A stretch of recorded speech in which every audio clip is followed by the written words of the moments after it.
Assalamu alaikum. Assalamu alaikum to everyone. Assalamu alaikum to all those who are watching us live.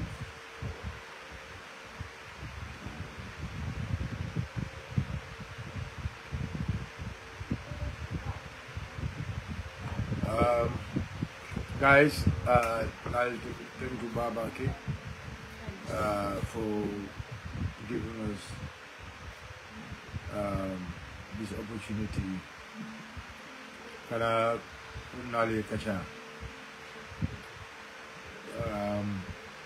We've been busy. So many interactions in the past weeks.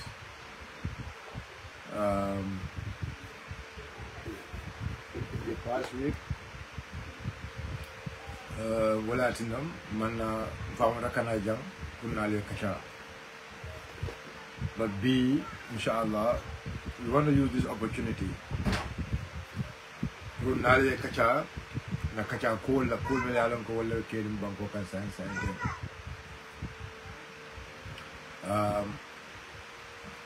Allah la buralem sirgo sonko, aka bayo sonko Gambia. Wala na dong ifana improve nale kacha. Na kacha be kala minati, na kacha be kala tentro me ya lonko. UDP mkolu kal tentu. Comme me na ka vote other platforms na me attend. Nyamun tentro me ya lonko awara tenya bake. UDP la mosiata bake. UDP mosiata bake. But out of many, Nimmoli ye jibe ye tombo. Ye fen kafu nyoma ya dila ke sementu ya. Ye namul kutanke ye fen sika me alongo wole ko certificate ka sika ka dila madin omo alten tu balet. So wala tinda the nimel dina program ko no foka mol be tentu mol mel ya lonko wolle ba ko kon the CEO of 𝒂𝒄𝒄𝒆𝒔 Consultants Bagar Mane, the National Youth Wing President Haji Shuane, and the entire people Sisla Lion Gadama, and then mol mel ya lonko wolle ko nyum ko maybe long ko me afanyame because it was a surprise. And then like I found me along for a particular alpha ya amude fe for certificate running moya dinna me along ko alpha ba mo bunyarim ba wala keda mod me along ko wala certificate running ta hand over to me. And I was very emotional because especially when I was listening to the speech of Honorable Hussein David. When content back, when you see all back, but most Najan Dron Nali Kasha Kudul from the Milialongo will never happen to the local Tambilal. Kul Milialongo will never happen to the local Tambilal. It's all from Kasha. Coming from Mole will mean to come the political. The political water will come. For the Diamu for the new Kalamtandi. That is something me alongo is very, very important. That is something me alongo is very, very important. Sorry guys, 1 minute.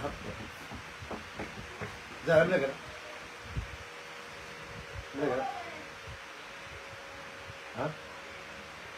Now it lay aluli pa pangkola. It lay aluli pa moto. Huh? Alu. It lay aluli. Now lay aluli pa moto. Huh? Okay, na po siya. Baba po.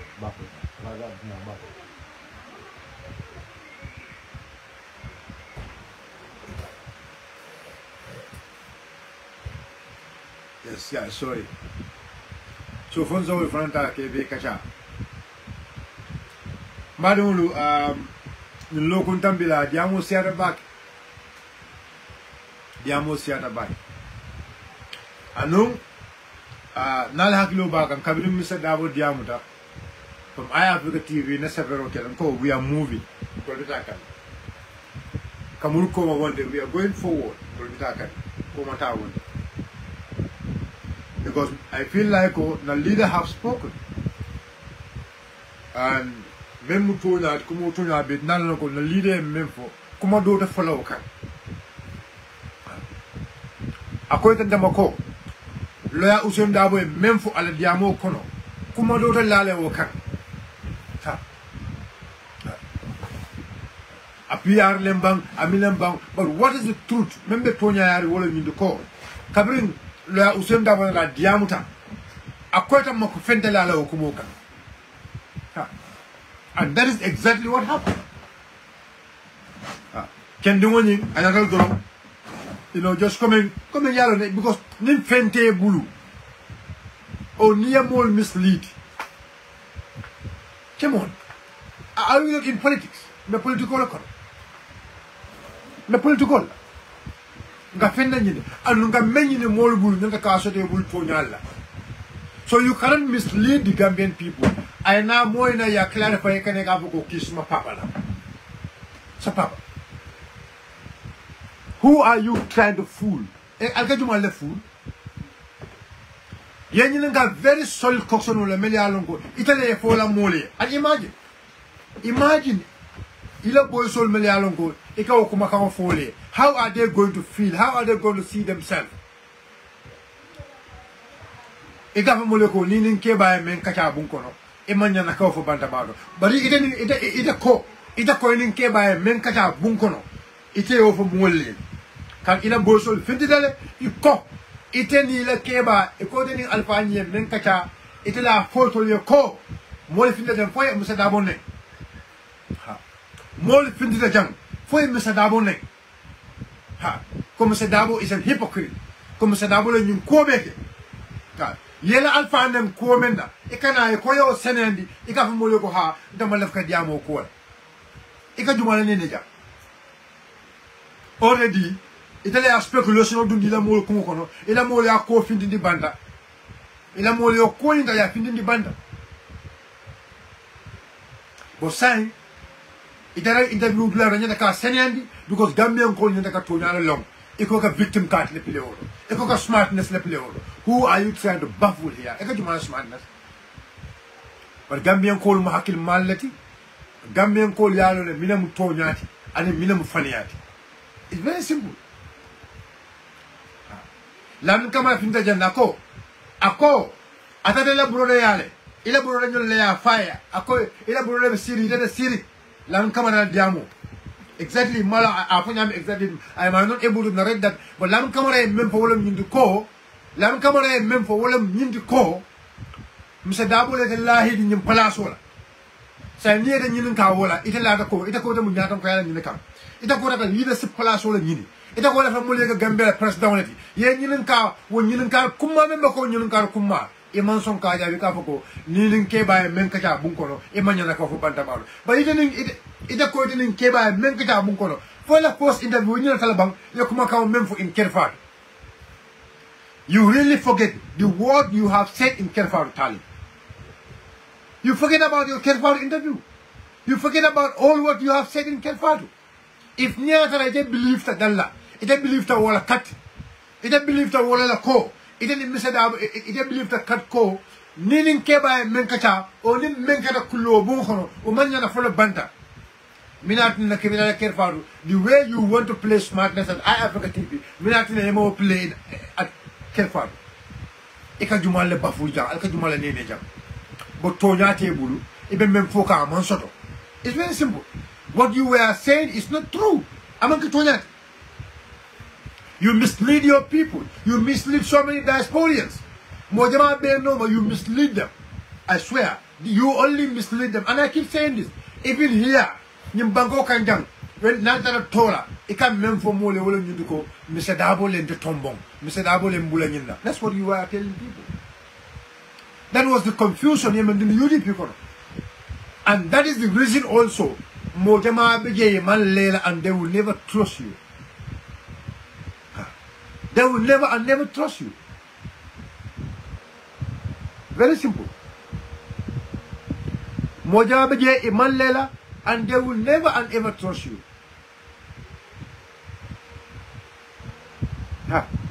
Because what you have told them, what you actually told them, and what has actually happened is completely different. Because Natara Tola, Alkama Molieloko, this is what you keep telling people. Guys, I'm sorry.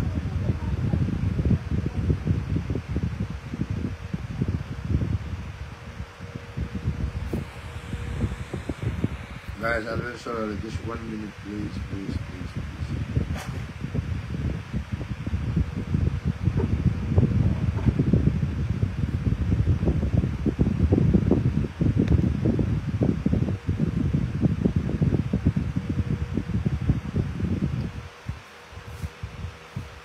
Right? Nagara tola dulal to alkawala for no moli. But when people realize ko alkam mem foye among the tonyati, because ye jana model be dunia kono jam. Wolu tonyato le bulala wala no. Neatara, for example, ye mem for no moli no asotano. They will follow you. But yalo may stop tale. Ila mol ko eloko ale même for molie ale mol believe in the walale and when Allah so-called sauve fanketa Allah so-called sauve fan o capture then near party o lodro mol be bolo UDP le bule non. That's what they told you. Kon near party o lodro mol be bolo UDP le bule non. It's not possible. It's not possible like that. It's not easy like that. No.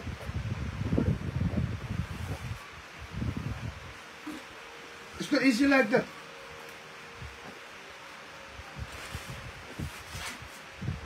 Am I easy?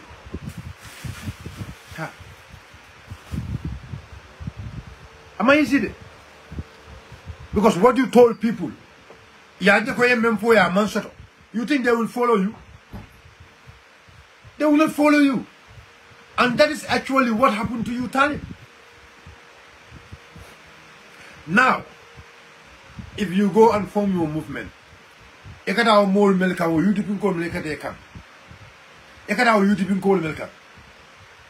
Well, Mambule no. And you have actually seen that school, the things, I think what you should do, you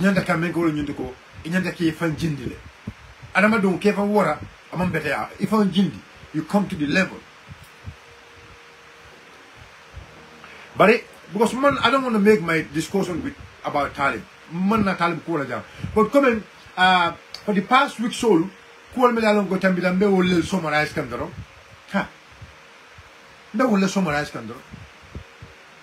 because I don't want to give you people relevant.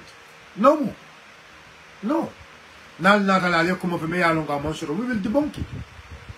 But we are not going to give you people Albert desperately relevant. We are not going to give it to you. We are never going to give it to you. No. Because until we have other things to deal with. And this is what exactly I want you and your people to really understand. In the interview, you give a lot of misleading statements.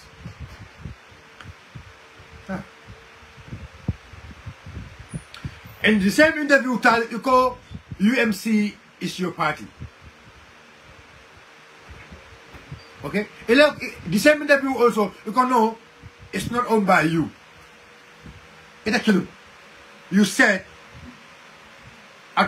you said you are the leader. At some point, you can know you movement in leadership. Who are you trying to confuse here? But that is not our problem. The movement have a leader or the movement doesn't have a leader or that is not our problem. That is not our problem. Our problem is the Banco don't inform Tonyala. Truth. Hack. The Banco don't inform Tonyala. Na Tonyala Banco don't.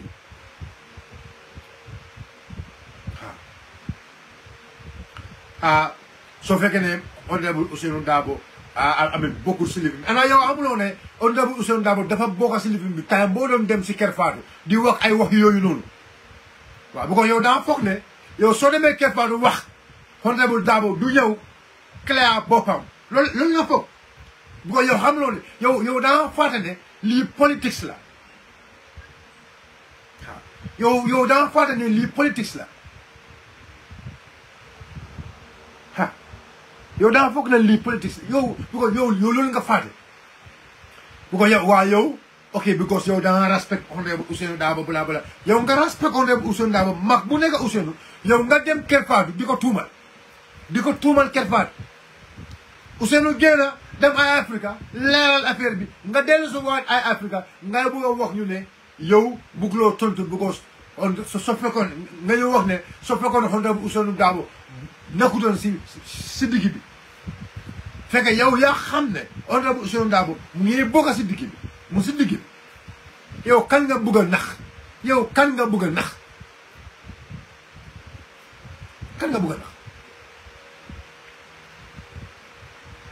but now you went Yokuma Jama Bafo. But like I said, I'm not going to make you my topic because you are not important for me. The same interview, you can near Atara, Bako them call the Findita, and they complain about the dump site. It's not about because near that Bako them call the Findita, they complain about the dump site. You will hold them serious. But Bako them call the Findita because more million ko I remember Corrado Beje, Darabe Sonin Kono, Darabe Sonin Kono, Colon Membeje, Colon Tumo, Colon Kensanolem, Ntele Marco Nunkera, Colon Kabundu for Santo, Ntele Marco, I mean, Kabe concrete. Bago Deji.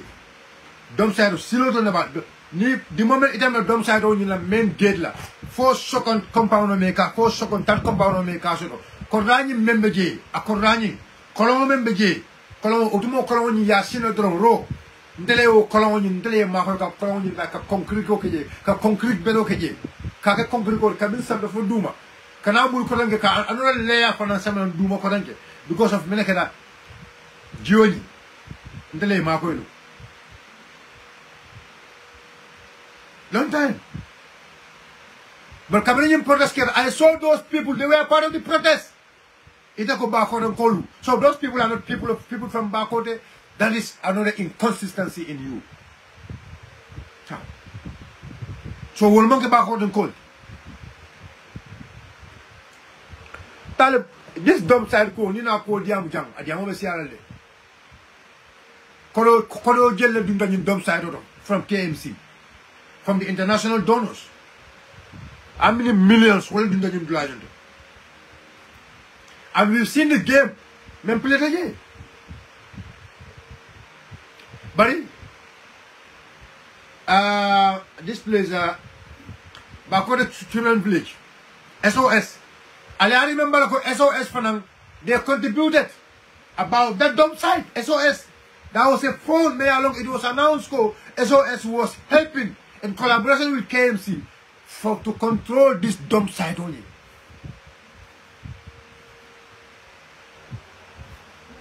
I can mind game up later. But what is the most interesting part now? Now, Ilamolu, ila so-called TV, saibe ikayai West Coast le. Ikayai West Coast le. Let's say ning West Coast la maybe Brikama Council la dokula le fitaro ke somanda. Itolke la mo le urara mafamo. Yetaje ye pitota. During the weekends, days like Sunday, Saturday, in the weekends, they go and take pictures from different places in West Coast. But failing, it's like now, the fight is between them and Kiaman Yankuba Dam. Their main problem is Kiaman Yankuba Dam. But Yalong, left like a member Talbi or William in the court. Kiaman Yankuba Dabo la Sanji Fula in office. Well, if it's at the Sanji Warren. Ala Sanji Fula in office. Well, if it's at the Sanji Warren in office. but me futalo diamo fanan konole wo diamo fanan me futalo fanan male ndeta la male de but the people chairman is coming amenala kawo be bonni nyokono. What is the difference between Tola administration and your administration? I will not say you have not done well. I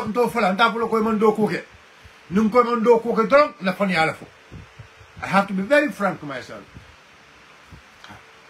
I have to be very frank to myself. But now I'm to a level in a mall, it become an era council. Kiaman Yankuba 2 years old. It can only compete with your 7 years. That is a disgrace to you, Tali.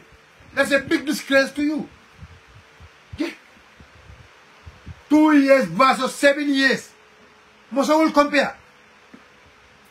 But because you have not done exactly what you have to do. Tali, Italy KMC called promise in Nako. A revenue of 1 billion every year. In the campaign. Yalong Gambian call level quickly be able to understand. We have to select our leaders based on ila baro. Based on ila campaign promises. Alhamdulillah bakane Talib 2018 campaign I promise you Melke. I promise you Melke when he was coming to office. Let's go and check those records. Now give away whether he have fulfilled some of all those promises. Yes. But at 2023, I thought Talib la campaign number. At 2023, I thought Talib la Fongo la 2023. I promise you Melke. Is he fulfilling those promises as of now? There were a lot of promises Talib Mendi. 2023 campaign Altalia la mo Talib la promise la. Konito na rebe menkela. Ibe the kind of projects ibe mel bill. But now it's almost getting to 3 years now. Ale minajo project solto. The only projects are the bank men unsigned continuously. Well, man tabana fale library, tabana fale children park, tabana fale hey, we are asking you, where is the money of the people of KMC? KMC kola kodo le, KMC kola kodo le, kawala nyinenka. And again, Talib, you keep talking about Musolu. Iko KMC lem the first municipality the Musolu Dema Musolu Semendia. Leftele aliel listo fintini because sign to nyale be sabat laja. You have to provide us the name of Musol Jeleli Alonko. How many women benefited from Ala KMC Algalio initiative making? How many women benefited from it? Algalio Musol Sementia. Ala loan men create Musole. Ala Fonya, how many women actually benefited from that?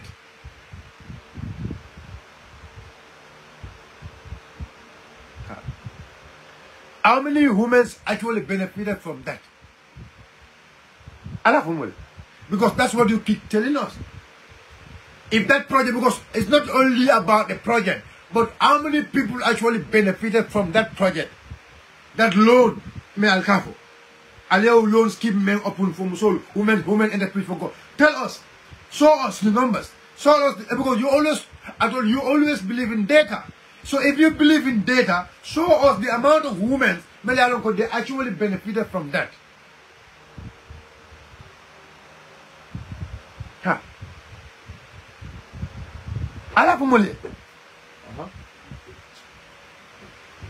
How many women benefited from that? Because we all know what keta janne, diamo keta chocho keta uro keta amanke. But na keta fana alatan di molla. We want to know musujelle be KMC kono because now we have to tell the truth. Musujelle be KMC kono musol meli alon ko they actually benefited from that.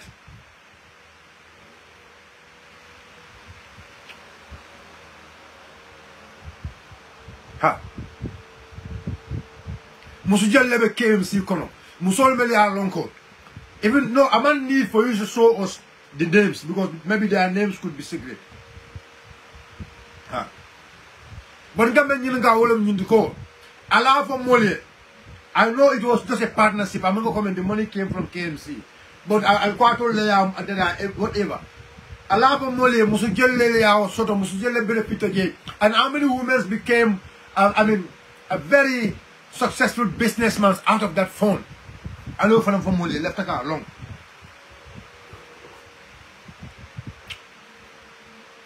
Banjul na pinata Banjul City Council. Banjul City Council la musol jeje le mele alongo they benefited. Today they have big shops. Mele alongo Banjul. Banjul a women phone. Amanga komen ka ko ni roy be nyokande o namanta nyoka o lintal be nyoka namanta nyoka. But Banjul a women's phone. Nyaay musol jele mele alongo bi moliye lon be tamale blal beto be business ol kekan Banjul. Banyule kodo mendi musola porque mako business okono. We have all seen that.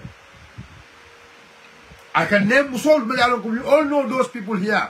They became businessmen through that loan menkana in Banjul.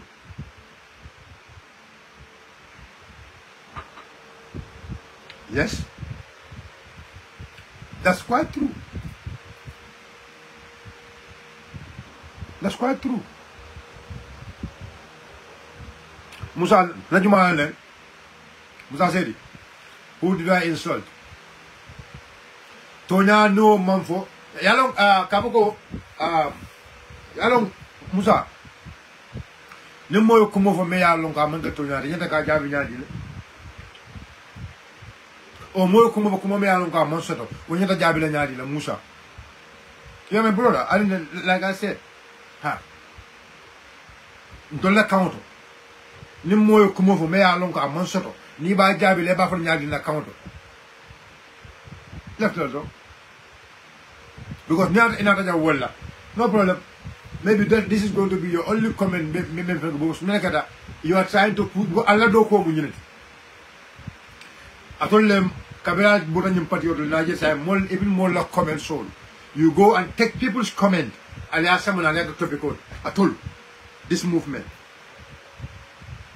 and it doesn't comment, even a comment. Kabaya to the bottom patriote altata. Even a comment. No, I'm not joining you, I'm sorry. I don't have that time, Musa. No, I don't have that time. I'm moving. Take more time, Musa. Come and go nalbe na platform kana ka hype diala. No. No. The bottom colon. Because we are moving. Kana mun ke sama na platform mo reninde kacha mole la moy mole soudé no tell platform wonte go and follow and tell a platform mo yagaje I will never and ever join you in my platform nimbe jo na platform mo fana abekala right agreement neti me ya lon ko mbeda agree la le ko topic le be je nyanda ka men address nata to a unique nata to a platform me ya lon ko je abetulin lan temare but come and Kapoko, na platform or the middle life like Kesaman and Canada in the rock. Don't even think about that, Musa. You are my brother, you are my guy. So thank you. I'm not doing that. Not the cook killing. Not the Mirayaman killing. Not the Pharaoh man killing. Not the Mantarangania killing. Nimo Malon Dialon. I told Musa, not the Ngania killing. Not the Mira killing. Not Mantara cook killing. I told Nal Mantara cook killing. Nal Mantarangania killing. Nal Mantara, we are not even in the same line. Let me tell you the truth. I told Mutinyar Lalet. I told Molafin Banco Ebo. I told them more killing of Mojibeka. More killing. Alcohol molta, alcohol mislead. Wallahi, menkalla. Allah mufmeno. Amanga come and Kafako Masakundale Talib Ahmed Ben Suda ban. Amanga come and Kafako Masakundale Talib Ahmed Ben Suda ban. Assemble more than in Dunya Kono. Member Allah mufmeno Nyatonkayala to the presidency. To the election. Namanga Talib Ahmed Ben Suda. Alka mole nene. Atulu ben dumala nene la jam.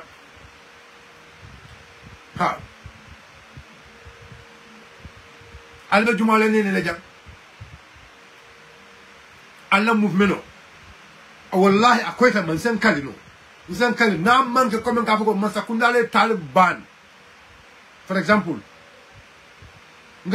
you know, I speak my mind straight. Neatara come masakundale Taliban, mambala wala de. But amanga come masakundale Taliban. Amanga come masakundale Ahmed Bensouda ban. Allah movement no there will be no leader. Même manke Talib Ahmed Bensouda. So alka mina maba moluma. Alka mol le feeling ni ka mole ko atola movement no lonya. Atola movement no wala personal property fonti de. Atola movement no. Allah movement is a right personal property. Amanga come ka foko.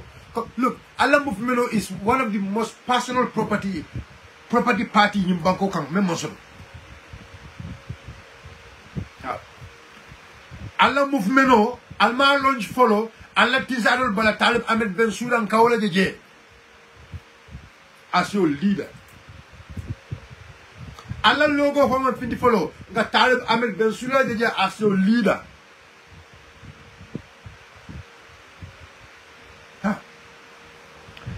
But why can't you people tell us? Because Talib is our leader. Talib owns the party. But you people said, "Ko alka mo le filindi, alka duma le filindi, alka dol filindi." But what is more important, wala mindu ko, nal mantara kukiling, nal mantara miro nyakling, albe mento wala mindu ko alfon le for alko, atol be prepare kam mina kama, wala mu 2031. I'll go 2031. I told the focus mo 2031. Musa until the focus is 2026. Because we have love for the Gambians. Because now because we realize the president so that's why we are eager. For example, for election of election of in January. Because left like a Gambia bond, we are eager for the Gambia bond. That is not your intention. Atolko, atola plano momento wala nyuko. Ka Talib Ahmed Bensouda man sayandi nyim banko kanjam. Alkala pero muwali. Bal kukilindrom ka wala fali. Kukilindrom ka wala fali. Albe molmen feeling dila wala be jele de. Not you deeping call no more again. Because we have the mouth. Na da sotole, na platform sotole, na mechanism sotole, na fero sotole. Matol diben na nyame. We have the plan, we have everything. Matol diben na nyame atul tekele no japenti. It's very simple.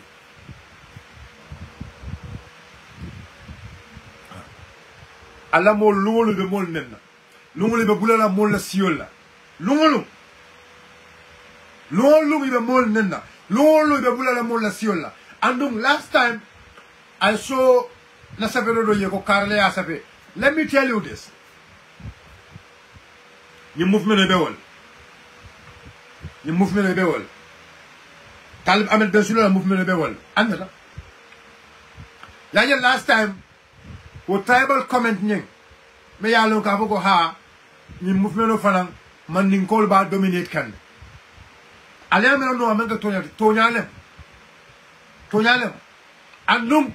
if Talib have to allow those people to lead this movement, for wole kanyaton call to the movement on yung kono.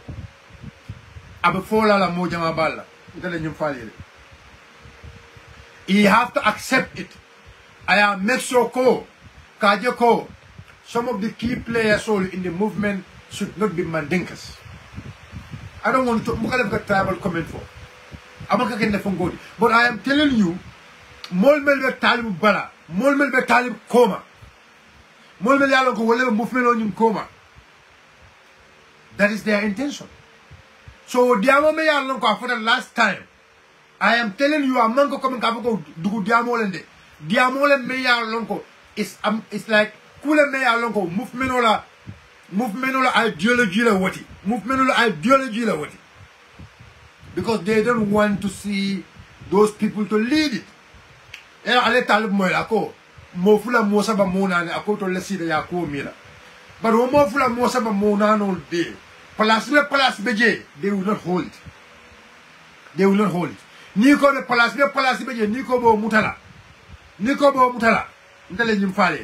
I am telling you, there is going to be a problem. This is just a piece of advice. This is just a piece of advice.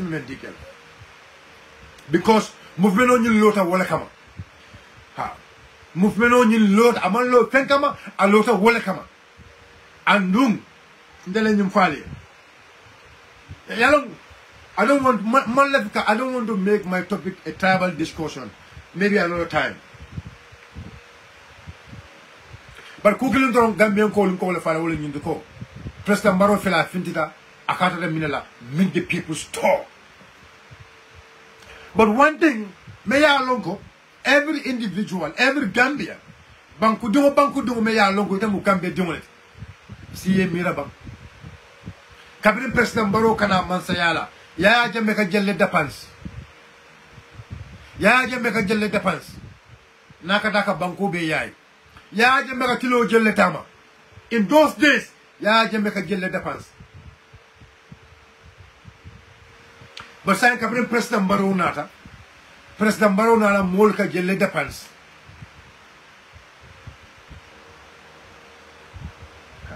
President Baronala Molka Jelle Depans.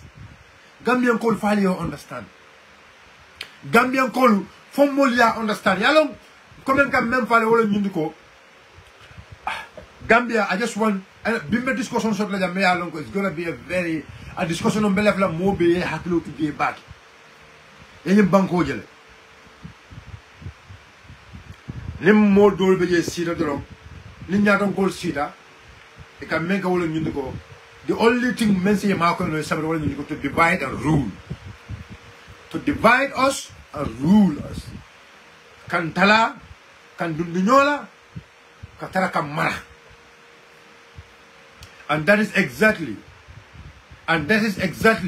what is happening in this country. Nabanko Senalal. I'll see Ali Miraban Senalal. Taka wala fa mole all the time. Banko Senalal makuma kin la fanale wala ñu diko. Jumale Muhammad Dia. Sorry, yes, Muhammad Dia. Or Amidou Dia. Jumale Amidou Dia long. Or Jumale Muhammad Dia long. Seno. But you must have opportunity mendi Muhammad Dia la. Ya opportunity mendi Amidou Dia la. Ka senoke. Fanyi masa kundato opportunity dila no national labang. Fanyi masa kundato opportunity dila no national labang. Na mol melialon kum famanyolu mamanyolu melialon ke the senola well before us. Melialon ke the senola well before us. Why this government is not giving that opportunity to those people? Why are they not giving that opportunity to those people?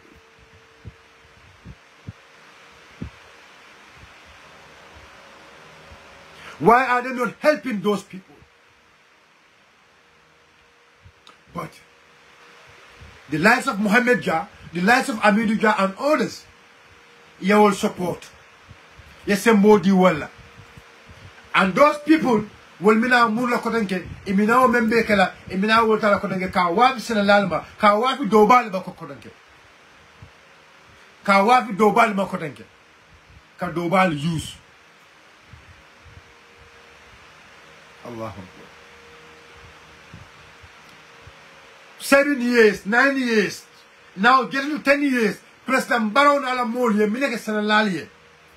Ye farmer Juma Altara, me alongo is a farmer, a very notable farmer, me alongo, mobe alongo, you move farmality. Mobe alongo, you move senalality. Ye Jumale Makoi. Ye Jumale Makoi. Ye Jumala Marco me alongo bi Molsidano Maria Casene Camotabulu. Senelalo, I'm telling you, a poor farmer. A poor farmer Jumala Marco. So what is the purpose of Ministry of Agriculture? That is my problem. What is the purpose of Ministry of Agriculture? But Gambian for mole wolam nyintiko. Gambian for mole wolam nyintiko. President Barrow is he actually thinking? Fawa mira kana bang. Fa be shile kana bang ke mira ba ke ko. Wo sena la julole bala. Sena la nyul wala julole bala. Sena la julole bala. Million talulu ni feng. Yata karikiling. Yata ya janyam ya be domo karikiling million talulu ni feng. Karikiling. Karikiling. Ya be janjam. Le tano to boro mon sotoje. Bari mbama nyul, mfama nyul, ndoko malu, nkoto malu. Na filo banku dumul inyabe wala. Ikata ikela dimbaya ta ike bira ikela dimbaya ko iko alkata president Barrow le ben. Gambians, are we serious? But because melekata ye mole kom benyum kolya men be kono sometimes nin sita na molje ebe bulakam president Barrow noma nka silen kam mira bat fonyum molu actually for became mira bankola bank. Are they not actually thinking about the future of their children?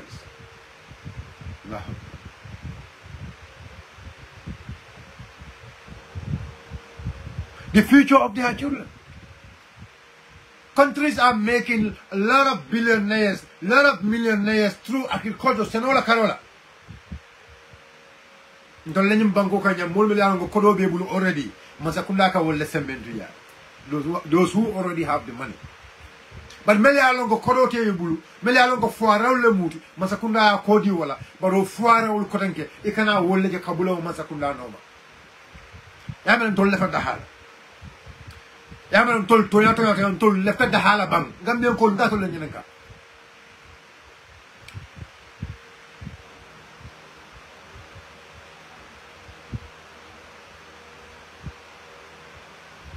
gambien ko ndato le nyenka Yamaran told to left at the halabang. Let's ask ourselves, no phone yinka. But Gambian from look, Banco Kang, Gambia Banco is very small. This country is very small. Yin Banco told Damal Bay Nolon. Yin Banco, we are interrelated. We are interrelated connectively, a bear connected. Juluman kuntu julto. But you see the point here? When it comes in time of election, when it comes in time of getting to power, we are interrelated. We forget how we are interrelated because Satan. Because certain people they are only looking at their own interests. Wole multi-millialongo, wole benna banko na fulo mutakang, iba tina kang ko lefta kakinyami. Ninkarte fayo kanasi. They will go to one of the director. You have to go back to Kuntaurye campaign.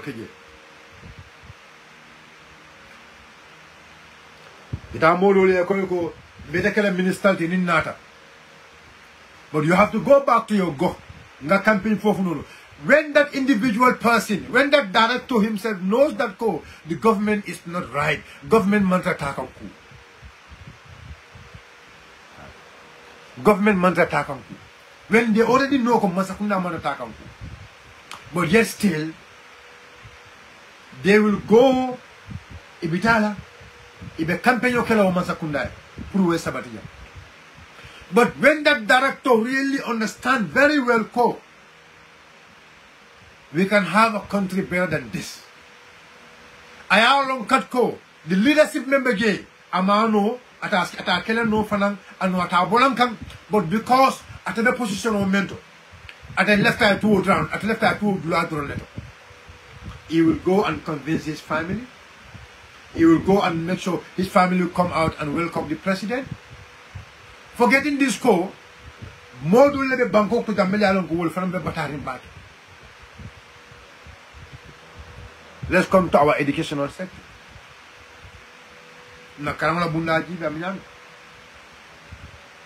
the amount of money we are investing in education. What is this government doing in terms of education? In order to reform social, because they have done reforms. The classroom law. MRC Holland Foundation is here. If this government is ready, if this government is serious, it can spend in building classroom. Already a charitable organization is building that one for you. Now what should you do is to equip those places. To put them into standard. Put in standard. That is what we expect from them. Because already somebody is there already classroom law.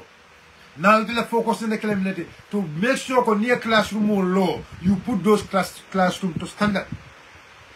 You make sure the teachers they really benefited from there. You make sure teachers you're very good patient because they deserve to have good paid. Good, I mean, you so teacher you ladula kendo soto. You make sure ladula kendo soto. You make sure better living soto. That is what we expect from the government. Not only Kadaka, Kaboliso the teacher, no, but make sure they live in a comfort area. If they are comfortable, they will be able to teach the children comfortably. So we need reform in our educational sector also. You know, and I keep saying this. I mean, to speak in Yatonio well. Loptanul, Abel Locan. Yes. Abel Loptanul Locan. But Loptanul Melialongo, President Barobe Loptanul Mel Locan. In the hospital Mel Locan. Those hospital soul. One, if you could letter from grant or you could letter from loan. Ka hospital letter K low. You could letter loan letter put hospital low. You could not actually for Kodo you not do bank. Do you think Kodo you can for? Koy will do hospital low. For Kodo Nankamo Mayalon Yata, will be able to bank. The equipment, the bagasol mensam, are this quality bagasol, Nibagasol bagas candle at the bank for a bagas candle. Ninam carrot. Ninam carrot. But Momo Kabuka hospital low. I will never agree with you. I look on Lole. Yes, I look on Lord Blajaman. I look on Lord Blajaman. Let's call a spade a spade.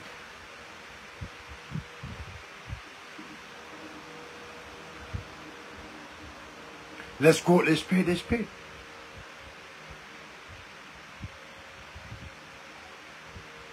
Yes. But look on me, I don't go be local. Eka kodo bonina muntole. So wala tin na ibaji loko. Bankola julo abela fala dorom. But can't we do it ourselves? But near julo fananta, say near that julo ta already now. If julo ni be fempen do kulala, yende ka mesole what we can make sustenance I may. Because he better lo julo for what jam. So nialong ko julo ta ton fe yalong ko julo ta wala o julo na fulo be no daw dran dinto o nyanda kele fenete me yalong ka nyanda kan sambale sanji keme wa nyanda kan sambale fu wati jam wato me yalong ko me nyina la ko ko na julo fo tale dunia kam mu fu wala nyam ba nintol be julo tala ni masa kunda be julo tala e ka julo ta e ka julo na fulo du blamento julo bu ka ban jola fo wo blaka tinya. That is the problem. Wala tunang komansa kunanyum fry falling. Ne julota. Ye julota. Fen na ye fen do ku julo nyina. Wonyanda ka labande, wonyanda ka mele, wonyanda ka sustenance, wonyanda ka sustainability should be there. Because ye julo leta. But imagine, ni masa kunda julo je leta. Ye fen je la do ku tan julo la. Julo ma nyaka jola fon. O fen be tinyata. This government.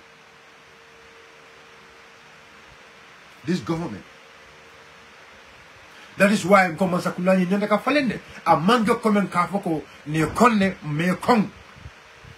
But because Milakada, Mansakuna, they actually don't understand what is governance. In my understanding, minimum governance. In my understanding. And like I said, development. Actually, any government, many for them, and I will repeat it.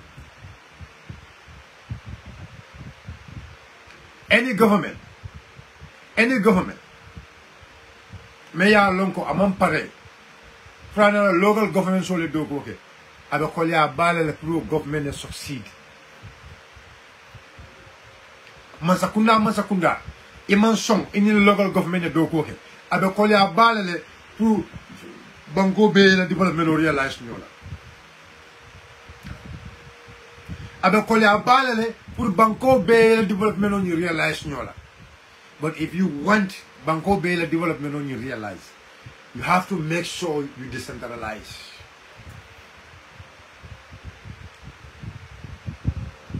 Let's say, for example, Ministry of Works. If a Ministry of Works, let's say, il a yearly budget. If a Ministry of Works, really budget, a yearly budget is, for example, 2 billion Gambian dollars. Wala ma yearly budget, 2 billion Gambian dollars. Okay? So what do you do? Out of the 2 billion Gambian dollars now, that ministry, because the Ministry of Works will not monitoring, will not do expert monitoring, consultation, ila doko be kelo don nati. Maybe 1.4 billion or maybe 1.2 billion, you divide into the various regions. You divide into various regions. So now, 600 million, you use that one for administration fee. 1 billion or 1.2 billion, you tala into the regions. Yatala regional solto based on their size and based on their size also. Your West Coast 300 million. LRR you give them 200 million. You're not bank based on the size, based on the population size, based on the land size, you give them 200 or 250 million. CRR South 150 million, North 150 million, UIR 250 million or so. But all these departments sold, or all these local government sold nil, there will be an office mayor lonko, whatever tarla kamara project implementation. And that local council now there are people, because if you work with local council, because at the council, that's where you council like a doko with the grassroots. Council like a doko in the grassroots. For example, I said this and I'll repeat it again. Sate, I alcalo shuttle. Sate, I VDC shuttle. Okay? Sate, I alcalo shuttle. Sate, I VDC shuttle. Mena VDC la doko, when Sate will development, when they call village development council. Sate will development. Sate will development. VDC la martal. So the VDC actually know what is the problem, minimum, the actual problem of the village. So if the VDC know the actual problem of the village, yes, I don't need a problem all along. Now, there is what is called Ward Development Committee. Ward Development Committee. So that Ward Development Committee, it's not a development on Mena, Sila Kualem Bank, G Kualem Bank, because the VDC, Sata on Yunto, the VDC Yunto, every VDC aka mosodole at the World Development Committee. Every VDC aka mosodole at the World Development Committee. Aka mosodole at the World Development Committee. So the VDC Mayalongo, they are representing, they are people at the World Development Committee. Wala ka sata wala problem mo samana. Ka report to the WDC, to the World Development Committee. The World Development Committee is cared by Juma, the councillor of the area. Councillor member area you do. Wala ka World Development Committee ni wala mula care manot. Wala mula care manot. The World Development Committee. The councillor member care manot now. That councillor for now is part of the General Council. That's the entire region. So now, information on you, for example, you take information from the village level. From the village level to the ward level. So from the ward level to the council level, that's the regional level. To the regional level. Now, if the problem reach at the regional level there, so now the regional level will convey that all the problems, so because science outside the problem on the side. Every word the problem on the side. Sign the regional problem of the side. A baby because you know the problem of all the areas within that region. Council all on the side. Council also now. Council their own plan so now. They have their own planning unit. So the council planning unit will let us see the yaje ko side. Ya give what are some of the key and urgent things all out of all the demands of the paper start on you. Need ya report back to the General Council de Siala. So General Council may now report or convey to the Ministry of Works or to the Ministry of Local Government. Now, decentralization of land. They submitted their, for example, in a budget. The main problems about already the planning the survey budget from village level, ward level, I mean constituency level for Kanafo Mundo, Kanafo regional level. They do their survey and everything, submitted to the central government. Central government funded it through the councils. The Ministry of Works will monitor it. This is what we expect from the government. This is what we expect from the government. They don't expect from Masakunda. In that aspect, more baby reform realize more baby for development on. But if the central government ignore the local government, and I say this again, President Barrow, you have no excuse. It happened to opposition like the President Barrow, you can work with. You can even do this pilot project with the chairman of not bank, or maybe the chairman of URR, or maybe the chairman of CRR North or CRR South. You can actually do this with them. You will realize ila mo la sulo momenti. You will realize ila mo la doko momenti. If you go, because look, hello, my problem is I'm planning for a mole all in the co.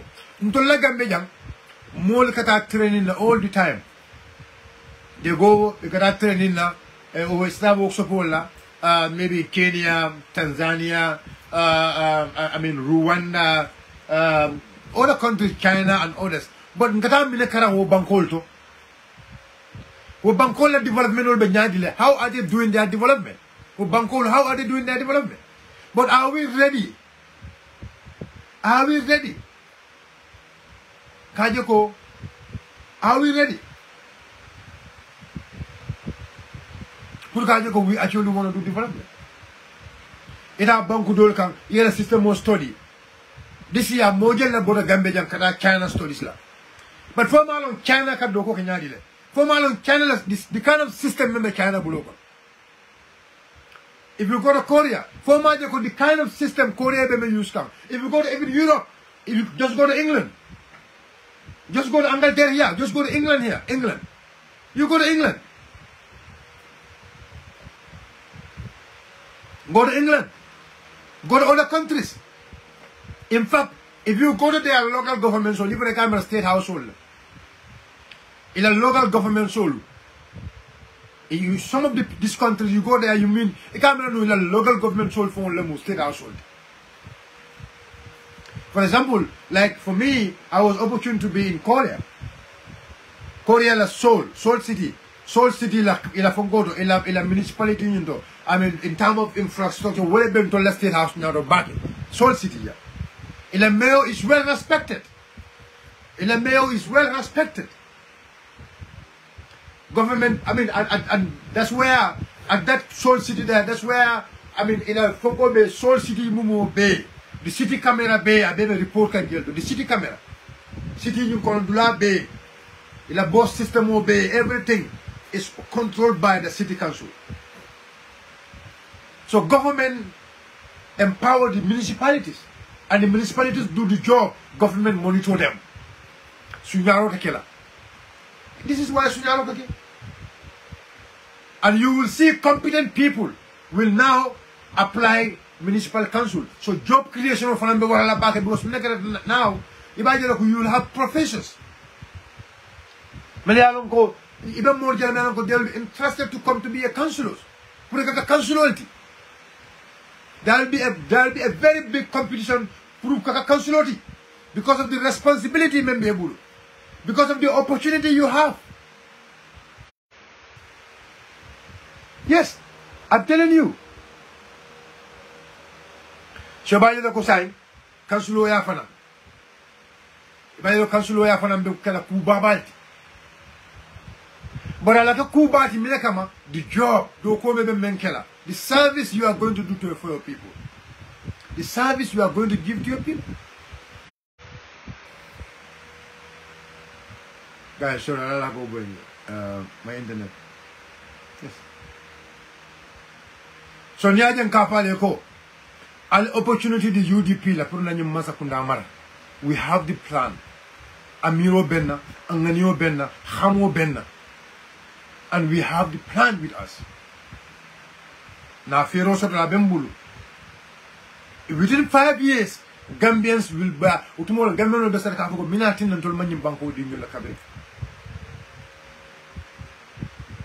Everybody will have your own share. Yes. Albanco di UDP la. Albanco di UDP la. Gambian call Albanco di UDP la. Come to our economy. And they will tell you there is no way we can able to stabilize our economy. That's not true. They will tell you for the malongo economy dunia kono for malon kilometer keren dunia kono. Hey, stop fooling us. For malon kilometer keren dunia kono for malon dollar. Hey, no. We can stabilize our economy through our own human resources. Dal fond la xamo na miro sen economy ñintano le na stable because mi nekat ala ya be din tolla ala dio din tolla jiso din tolla ala flat land din tolla. For how many years you cannot make best use of those materials? How many years you cannot make best use of ala information din tolla? How many years? Bejam. How many years government sol mi nan jang ibe budget samana nan Dunia be agree the form they never want to accept it. The Mabutu Declaration. But in fact, if new UDP government we will even go above the Mabutu Declaration. And the Mabutu Declaration is 10% of your budget. But we might go 15% of our budget. We may go 15% of our budget. But because now how much money are we spending? How much money in the economy ka fintin di banta? Mano jelle ka dunyum banko kanjang every year. Mano jelle ka import nyum banko kanjang. Let's just look at that. If government as an institution now, government for a pare, your land survey, you have to do a land survey. Your land survey should do alto. You go and survey all the lands. Your equipment or samana. Your equipment or samana. Your funding chawul command. I mean, look, it's a matter of a short-term training. You take, for example, 3,000 funding chawul. You take them to China for a study. 6 months study. Among 6 months study. 6 months study.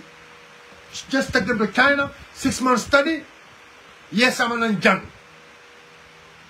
Yes, I'm going to that farm. Funding chawul meli alon ko be do college within 1 year. Meli alon ko be sirin soko na manta do college in that place. Yeah, young funding chawul, they're driving luxurious cars. Yeah, young funding chawul, they have their own land. Oh, Masakunda Fonge, pare to invest in buildings. Ya korra low. Funding chawul meli alon ko sondaka do koke. In that farmland, ya korra seka ya dealer. You sign a deal with them, a mortgage deal with them. In your mortgage deal sign. Money. One, start over developer. Because now, Masakunda fele ay bungo lo, ay korral lo. Places like Fonyi Kata, Kiam, Jara Kata.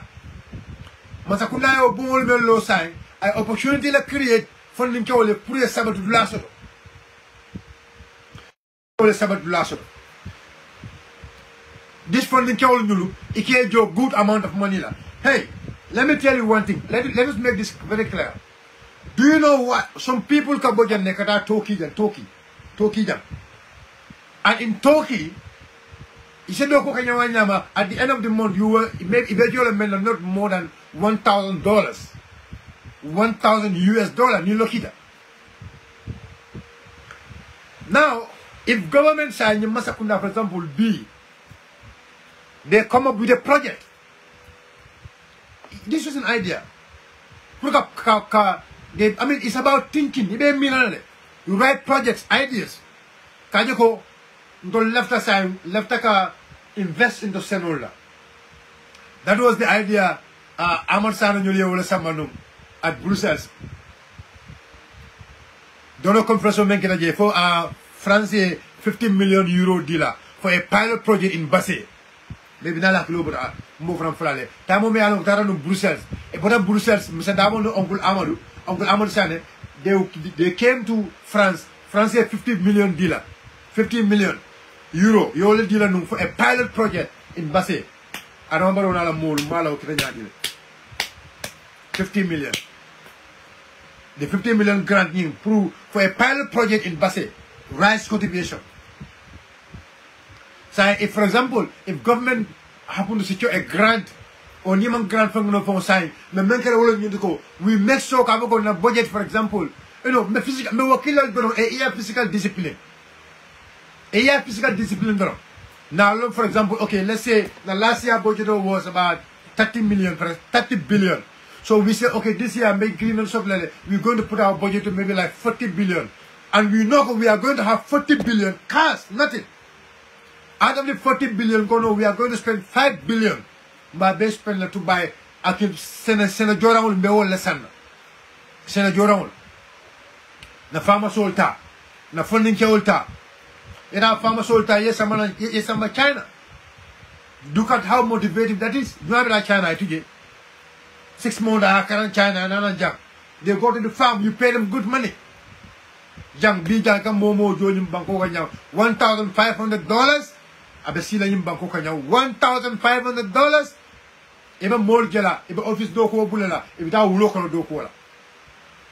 $1,500 yo ta jang. Ika banko dungo jo wala jang. You will be serious to the job. Yes, it's necessary. If you pay them $1,500, you know what's going to happen? Because you know very well. Ko, ika mendoku, let's say banana. You go, let's say banana. They study exactly China ka banana produce na banana. You come jang yeta jang na nyu kungubal ya beke banana. In banana bal. Banana me ya long ko ning harvest sita. Maybe every day they will harvest at least 10 40 feet container every day. Ning harvest me carry. O banana yo do to the world market. Bari. Yo banana do in the world market with dalaso. Ya do in the world market okono. Brother, do you think that that's what they do? Kakumba. Yeah, Kakumba farm water. Like Kakumba farm. ye ka kuma fam baka ta ya bondi ni abe sida ye ka containers fit 40 feet maybe every day 40 feet for maybe about 2 months.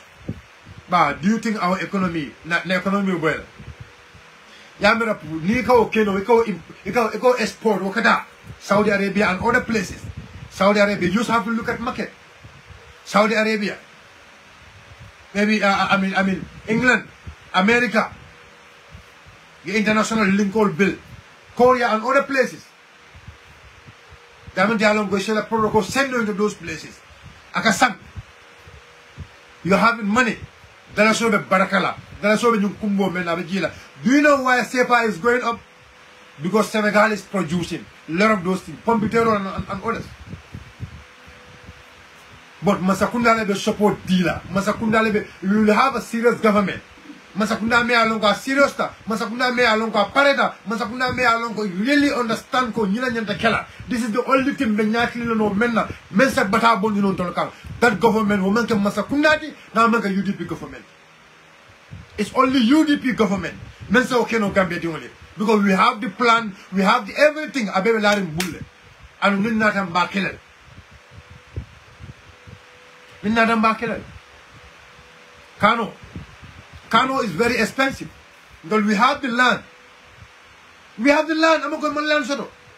Guana and other places. Kano. Masakunda, you know. Look, it's about Masakunda from Abekela. A special department. Open a special department. Not just open a special department, bro. With special experts. Gambia funding gejele yalo go biye seno kana. Special experts. Yam masumun samena, yepon samena. Come like, I'm going to come like 𝒂𝒄𝒄𝒏. 𝒂𝒄𝒄𝒏 and other places or Benyame. Eba kila onyama. 𝒂𝒄𝒄𝒏, post Benyame, other places. Open a special department. Me yalo go be responsible wala. Seno balundi. Ka seno ka production okay. Ha. Very good director. Gambia Espadol Melbidoko in the UN on other places. Bring them, pay them monthly $5,000. If you see that, give them a house to live. $5,000. Give them a house to live. Espasolu. Gambia no Milano banda. They will do the job. The no Milano you pay them $1,000 or $1,500 every month. You might be that taxi driving. You might be that taxi driving. When you know when you're a taxi driver, for example, maybe Caro, they pay you only less than $100 a month. You might be that councilor. When you go, you know very well you can a councilor, maybe it's $500. So who is going to see a payment of $1,000? Me along among the doku bati. Masungula ka be fenke. Bulo doku mento walang kapondi jang kalandi jang masungulam. People go, those who went to China and other places, they've seen it. Those who went to other places, among the doku bati. It's just among the doku bati. It's matter of irrigation. Ka irrigation on the island dorong. Kasi ka gibe. Ka make sure everything goes right. Avest si pana masungo do akono masungo avest. Ne masungo avest ikodan ke kabe ta kabe bol nyo kono the same thing. Ya be bondi. Akwa be bula container kono. Container load kata. The operation, how that is going to play with our economy. Udulal min fanalo go seno be kalaje. Abe development o jelle sila o satolto. Bangkol ka develop 10. Bangkol ka develop 10. That is what exactly UDP Masakunda left a wallela. UDP Masakunda focus mu nyineti. But alialo ne meyatina ikala kilo janjandi, ikala kilo filindi. Because minakata mel yalon ko wala na da sai kunkilim ko be wolato. Kala na flo domo ikafale ko de kodo bentol kodo te bulu fente bulu. They have no plan for you. Kodo te bulu fente bulu. Nim kodo be bulu ta mansaya nyinina. Nim kodo be bulu, nim kodo nyaara kodo be bulu ina ta kodo menna. Itol dol ita mansaya nyinina kodo te bulu. Let's call it spade a spade. Ebe mansaya nyinina kam pour kan na banko na flota kata ka dundi furi yakono. Ka nyapina na flo kan. Enim forano le si. Enim molme yalo ko men banko dumonti. Eni si kan na flota ka kasara. Melialongo will they never even come to this country. Well, no man nanyum bango come from French. ina man na nyim banko kanjam feren ni ya foreigner ko mo be ka UDP, they always talk about foreigners. Hey, I heard somebody about Diamofoka. Hey, we are not against any foreigner in this country, yeah? But every foreigner, you have a role to play in every country. We are not against any foreigner in this country. We are not against anyone in this country. Let's call a spade a spade. Il a problème about UDP movement because ntolkafo la member care ntolkafo wala nyama. So member care ni yako nyama don, they use it as a victim card. They use it as a victim card. But mbadi UDP nkolu, my last advice to you people. Mafoko, DMC, divide movement for change. Mafoko, pour ka Fatima, but Allah make sure na hakilo to the back. Yalong niya yung ko Allah hakilo to the back. Molmel yalong ko, ya fokat ko. Itol they are planning at 2031. When the plan is 2026. Alang kana song nambule fe. When they go low, let's go high. My advice to all of you people. Because Menkata wala nyundiko, itolu, akoite malago 2026 is not theirs.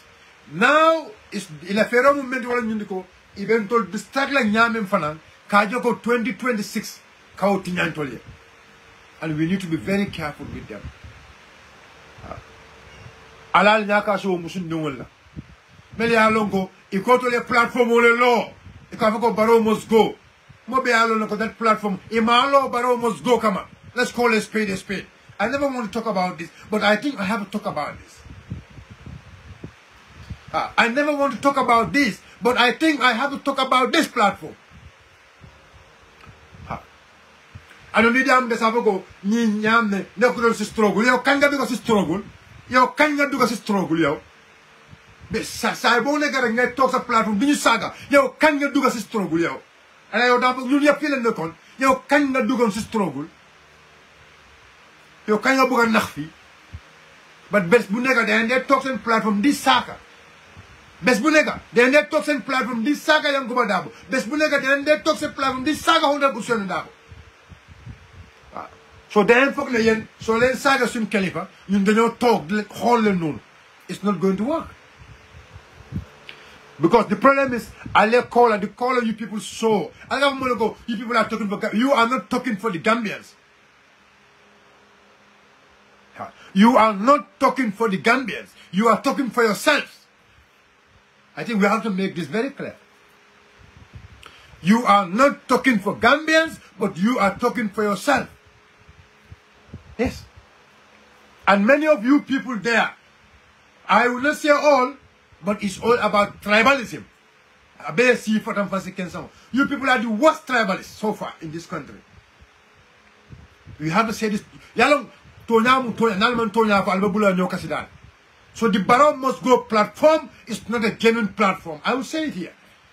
I know Bibent Latakla, but I don't care. It's not a genuine platform. If you don't agree with them, they block you. It's a genuine platform only. I never attack you. I never say anything. Why do you block me? Why do you block me? Namine attack. Namine neng. Why did you people block us? I never insult you. And itako ite you are itamu multi-me along itaman saita. Itaman saita. But you all seen Albert Mento. Albert Mento moli alonde. But melekata na nyaka sa lele for ever since. But now Najela ko you people are going because kunun ne mo ele njuga be diamle ko e ko ni mo yete ma ita be usion dabolo nenna. That shows how disrespect you are. E ko ni mo yete ma ita be ntolla party leader nenna. Ita be ntolla executive member so nenna. That shows how disrespectful you are. Meli ne ite won nen. Mol meli ne ite ta won nen. But because the hatred you have towards this party, the hatred you have towards the leadership. Akoida mo wallahi suma wallahi azim. Ana tara mangula usen dabota. Ye modota different from Talib. You people will never support UDP. I know that. Ana tara ye modota different from Talib. You people will never support UDP. because we know your plans. Huh. So you guys, I was very disappointed. I heard you saying, "Ko nimmol yeten ite be usen dabo len nenna, ite be usen len nenna, or anintol executive member soul." That shows how disrespectful you are. You have no regard for our leadership. You want us to respect you people. You are about to respect. Who will even listen to that platform? You are about to lamuela. You are about to lamuela. And there are, look, the truth is the truth. There are people melan with Kataro platform. I have high regard for them. The likes of 𝒕𝒕𝒑𝒂𝒏. I have high regard for 𝒕𝒕𝒑𝒂𝒏. But Juga, you are becoming too much. I respect you. But you are becoming too much. Hey, nobody is stopping you from supporting Talib. Nobody is stopping you. Nobody is stopping you from supporting Talib. From supporting whoever you want to support, Juga. Nobody. You can support whoever you want to support. You have the right to support whoever you want to support. But now, can you people focus on your agenda? Can you people focus on Talib agenda? Because you people are supporting Talib. Hey, election is coming. So Alkana song Al Fandu Malo Kono, Malo Meyalonko, Albaron. Go. You are supporting Talib. You people are advocating for Talib. Every day you people are talking with Talib Lamolu. Alka campaign Alka. I swear, all the campaign you people are doing it for Talib and his people. Every day you people are talking to them. Talib and his people.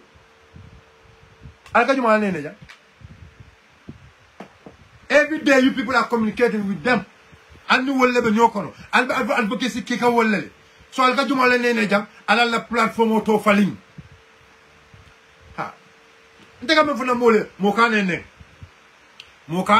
Nobody should insult them. Can Warland Saga? Can Warland Saga? Nobody should can Warland Saga, but they should not also insult us. Very simple. But they should not also insult us. We once have respect. We got respect ben temale. Nkanela platform woto lenga kaka. Utumo ye mentan ni molla. Iko ni mo ye mentan di la. Yalong utumo ye mentan ni wala nyundo we are all in the same book. You understand? And we were in their platform. Na respect shono nyoje. But saying if they feel like ndole memfo, ndole party, ndole memfo, they don't respect our decision. And they are still going. Let us avoid their platform. Until advice on Munyatile. I didn't nail a platform or avoid. That is my advice to all of you people. I need a platform or avoid. My advice to my fellow comrades. I need a platform or avoid. Until advice on Munyatile. Yalong, you see, a person is always looking for focus. They don't have the platform. A more table. They don't have the followers. They can convince my followers. I told them the platform also. I'll kill a Kumakamol Bondina. I told them the platform also. I'll get attention or dealer. I told them the Kumakamol Fintindi. No one better than a TikTok. Yeah. A good mark. Ala meso ila kuma kama kana na UDP good ball kono. Ala meso ila kuma kama alkana ita alkana dundi na good ball kono. My brother, wallahi azim, if we can all do this, menyela la nyulale. So my advice to my fellow UDPians, each and every one of us, what should be our focus? What should be our focus right now is how to convince our friends, how to convince our sisters, how to convince our relatives, how to convince our workmates to make sure we vote for Alhaji Ousainou Darboe come 2026. That should be our focus. If you look at the situation of this country as of now, the amount of difficulties we are having, should we allow to give attention to people who did not deserve our attention? No. So I am advising each and every one of you, please avoid their platform. If you don't follow their platform, they will not have followers. If they don't have followers, they will stop coming live. But if you follow their platform, if you go to their platform, you start listening to them, what is going to happen? What is going to happen? They will see themselves relevant when they are not relevant. So my advice to my fellow comrades, my advice to my fellow party mates, please, Maldanikan, avoid going to their platform. They are not advocating for Gambia, they are advocating for Talib Ahmed Bensouda. They are advocating for Talib Ahmed Bensouda and his movement. They are not advocating for Gambia. They are not advocating for any other political party. They are not advocating for any other political party. They are only advocating for Talib Ahmed Bensouda. It's better they change their platform name as Unite, Divide Movement for Change. It's better they change their platform as Divide Movement for Change platform or Divide Movement for Change diaspora platform. Avoid going to their platform. Avoid sharing their audios. Avoid sharing their videos. They will not have relevance. They will not have relevance. But if you keep sharing their videos, they will have relevance. I am appealing to my fellow comrades, my fellow friends, sisters, Ali avoid. Now, you the people on TikTok al sotole. There are a lot of our sisters TikTok. Go to their platform. Ila live fongo sia. Al discussion mele alongo. They will add value to the party. They will add value to the party. Don't just not look. Yala remember these people. They want us to give them relevant for the 2026 fokata. Alkana relevant dealer. Alkana relevant dealer. That Barrow must go platform. What even Yamen likewise ila movement of Media Wole Nyama. None more relevant dealer, Gambian call Taylor. None more relevant dealer, Gambian call Tabula Noma, Gambian call Taylor Kumuela. And the platform is very small.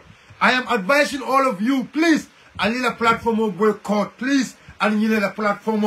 They are advocating for Talib Ahmed Bensouda and Nungomula constitutional right. That is their constitutional right.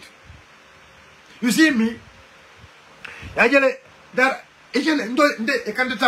Maybe many life men for something. As again, Ela Musino as again, Ela Musino, I am not Pijota from right now. I saki Ela Musino. But you see, yes, you do that. Niaje, even the Tofala, every time, better than no. Nde. Even then, ever come for Lama, Mugejabi. Do you know why? Because Mfeo con televisati. I think that alone. Mfeo con televisati. Lolo, even Nenna, Lolo come for Mfeo con tele bunya suited, Ntele horomosuted. Nde. Mfeo con tele horomosuted. Mfeo con tele raspegosuted. That is why you can't then Mukene.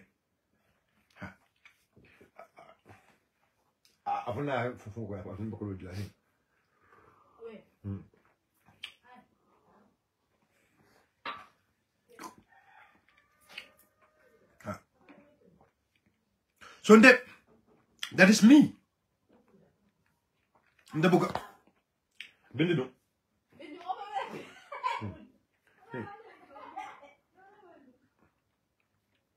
Okay. Hey.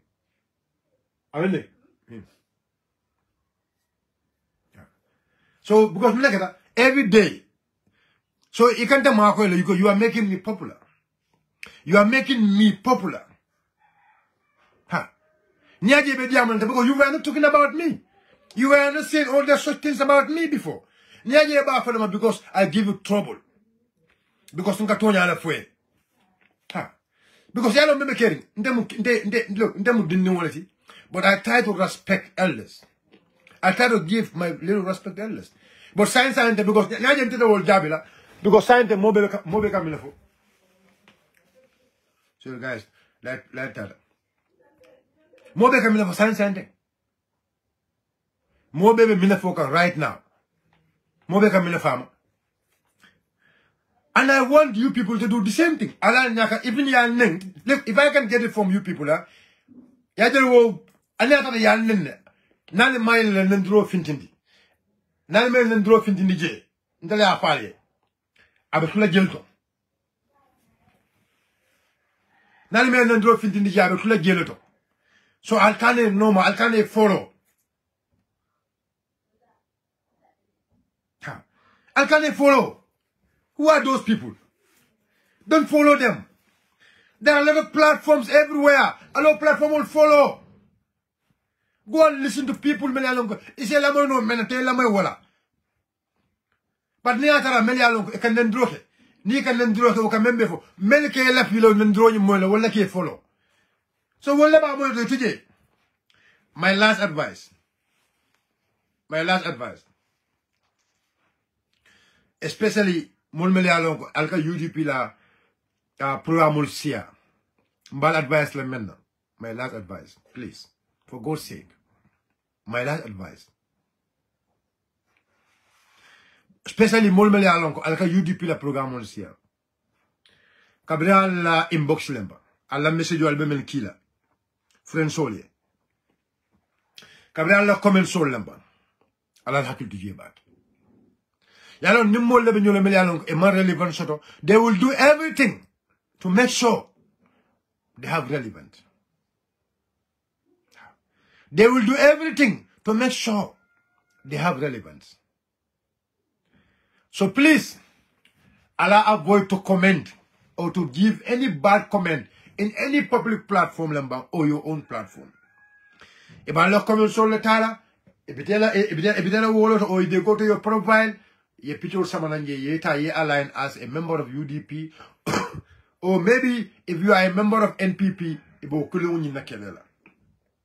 if you love UDP, and you really want UDP, like Useno Numukunda Dabo, and after and Useno Numukunda Dabo, you win 2026, and you want to convince Gambian people, the Baldana men to go, Ali Daha to make any tribal comments.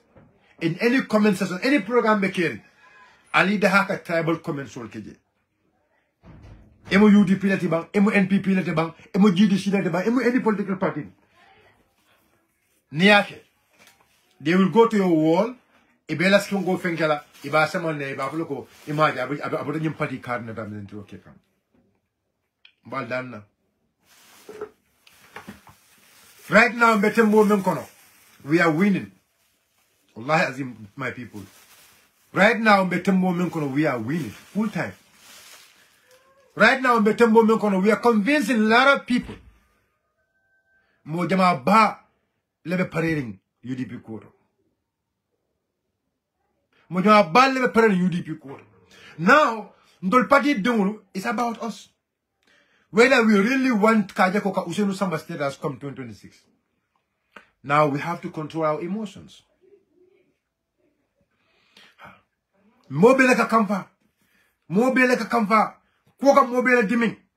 But alim tol kana so ya shiron tolla. Nini mobile nyola. Aya long ko itele opportunity shoto. Ala petele opportunity nyin katinya. What should you do? What should you do? What should you do?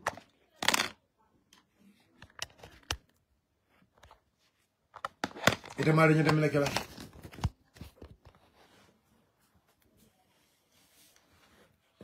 Ita mari nyata melekela. So ndeba dan na men. Either you are using a fake account. The moment you can UDP le fengon siya. Another like a fake account to use. Momalo tum jumalet. Mbal dan na men na wole nyinte ko. Alkana son moy comment sotal bulu comment me alan ko they will use it against us. I like jang internet ko because ni mo lebe ñu la mel alan ko they want to be attention. Il a fait attention au terekan. That's all what they need. Right now because the attention is not on GDC. The attention is not on PPP. The attention is not on any other political party. But the attention, they want to make sure the attention will keep on them. A so-called movement, I mean, it can member killing. A so-called movement. a so-called movement. They want to keep, they want pour que contrôler attention de territoire all the time. But then, I need all the time. I mean, better all the time. I don't can some. Because already we have the opportunity. So they don't have the opportunity, but even